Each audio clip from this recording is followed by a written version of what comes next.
आगरा। प्रतिभा की पलायन यदि अपने शहर से रोकना चाहते हैं तो बच्चों को उच्च शिक्षा दें, किंतु स्वयं का उद्योग करने के लिए भी प्रेरित करें। शिक्षा रोजगार तभी दे सकती है जब उसमें कौशल विकास का आधार शामिल हो।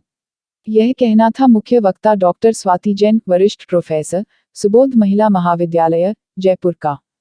रविवार को आवास विकास स्थित होटल शिवम इन में लीडर्स आगरा द्वारा शिक्षा एवं रोजगार विषय पर चिंतन मंथन विचार गोष्ठी का आयोजन किया गया। गोष्ठी का आरंभ मुख्य अतिथि केंद्रीय मंत्री प्रो एसपी सिंह बघेल और प्रो आशु रानी कुलपति डॉक्टर बी.आर. आंबेडकर विवि कार्यक्रम अध्यक्ष पूरन डावर, अध्यक्ष डॉक्टर पार्थ सारथी शर्मा, महामंत्री सुनील जैन ने दीप प्रज्वलित कर किया। मुख्य अतिथि केंद्रीय मंत्री प्रो एसपी सिंह बघेल ने समान शिक्षा की आवश्यकता पर जोर देते हुए कहा कि अधिकारी और चपरासी के बच्चे जब एक ही कक्षा में पढ़ेंगे तभी समाज में समानता आएगी। कार्यक्रम की अध्यक्षता करते हुए पूरन डावर ने कहा कि शिक्षा सिर्फ नौकरी का साधन नहीं है और न ही कोई भी कार्य छोटा होता है। शिक्षा का प्रयोग आर्थिक स्वतंत्रता के लिए कीजिए। न्यूज़ टाइम्स के लिए आगरा से सनी सालार की रिपोर्ट। प्रदान करती है, इसलिए जितने शिक्षित हैं सभी रोजगार नहीं पाएंगे, लेकिन शिक्षा के अलावा स्किल लेबर, मुद्रा योजना, स्वनिधि योजना, प्रधानमंत्री रोजगार योजना, तमाम चीजें ऐसी हैं जो रोजगार दे रही हैं। लेकिन आगे बढ़ने का तरीका केवल गुड क्वालिटी एजुकेशन है। दुनिया में कोई काम अपनी हैसियत से बढ़ के करेंगे तो बर्बाद हो जाएंगे। अगर अपने बच्चों की गुड क्वालिटी एजुकेशन में अपने आप को मिटा देंगे तो एक दिन सभी कुछ वापस आएगा। इसलिए बाबा साहब ने भी कहा था, उसके 3 शब्द हैं वो बड़े महत्वपूर्ण है: शिक्षित बनो, संचित रहो, संघर्ष करो। कभी सोचा है कि ये क्रम क्यों रखा? वो यही 3 शब्द कहने थे। तो चौरानवे से मैं देख रहा हूँ लीडर्स आगरा लगातार समाज के विभिन्न विषयों पर, सामाजिक विषयों पर आज का जो विषय है बहुत महत्वपूर्ण विषय है कि शिक्षा और रोजगार। वास्तव में हमने रोजगार के और शिक्षा के अर्थों को समझना। जिस दिन हम समझ लेंगे कि कोई भी काम छोटा नहीं है, उस दिन कोई भी भारत में बेरोजगार नहीं रहेगा। और ये अभिभावकों को, खासतौर से पेरेंट्स को, उनको ये समझना होगा कि पुत्र में एक मोह हो कि मेरा बेटा ये करेगा, मेरा बेटा ये काम करेगा। वो इससे बाहर आना होगा उस मानसिकता से।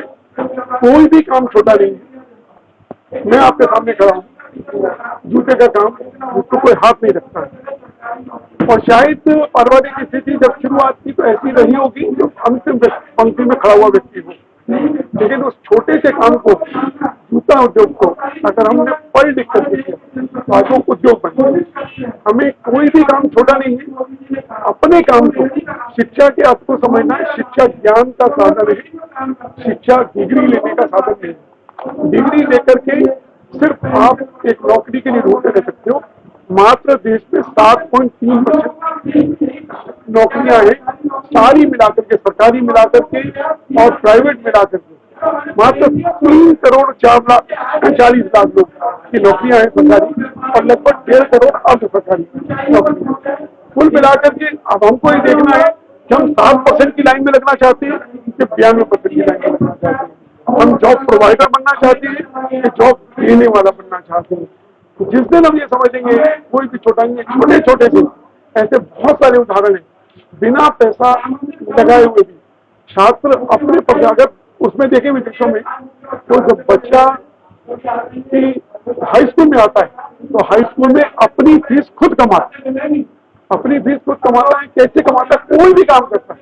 हमने एक बच्चे से हमने पूछा, कोई थी, वर्क 4 आवर्स, 4 घंटे में काम करता हूँ।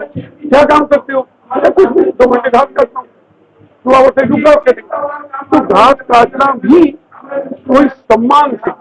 और आप नाई के बेटे, आप दर्जी के बेटे, आपको गर्व होना चाहिए। पहले अपने काम को बदले। नाई से मेकओवर आर्टिस्ट कैसे बनाना है, सैलून में कैसे बदलना है, ब्यूटी पार्लर में उसको कैसे बदलना है। दर्जी के बेटे हैं तो उसको अपने काम को सबसे पहले बदलो। दूसरा काम ढूंढने के बजाय आप make to measure design, fashion designer, ये सारे उसी में से निकलते, पॉलिटिक्स करके आप पूरी व्यवस्था को बदल सकते हैं।